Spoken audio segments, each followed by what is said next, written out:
Hey guys, this is Jerry Stone. Today we're gonna evaluate a radio. So here we have this nice True Tone set. First step in evaluating a radio is to look at it cosmetically. We can take a look at this finish. It looks, pretty rough and weathered. Looks like someone put a coat of gloss over it. Another thing you can look at is the dial glass. Whoa, in this case it's dial plastic and it's actually in pretty good shape. Usually these are warped or cracked. You can also look at the speaker cloth.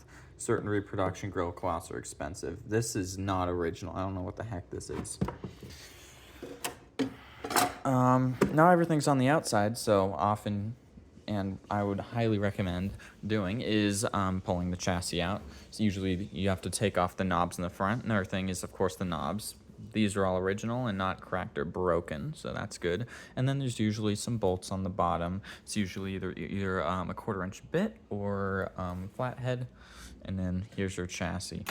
Now, I wouldn't be, turned off by things like a dirty chassis or, wires with crumbling insulation. Both of those are things that can be fixed easily. Instead, what I'd look at is to see if any tubes are missing or damaged, like this one.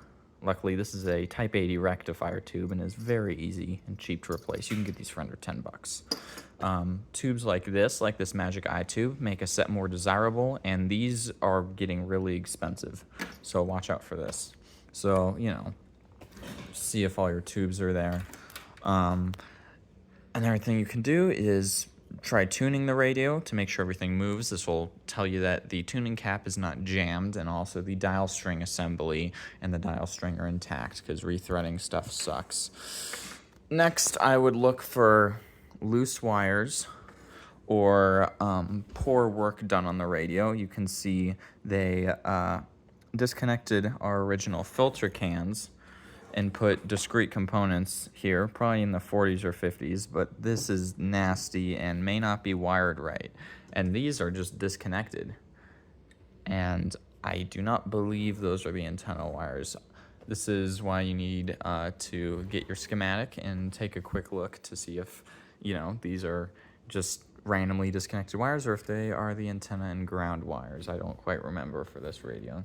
Another thing to look at is the speaker. The cone is completely gone. So that will need to be replaced, because most of these speakers are not worth enough to, repair. So I would rate this at a solid maybe. But this is a good thing to do with your radio before you get started on restoring it. There you go.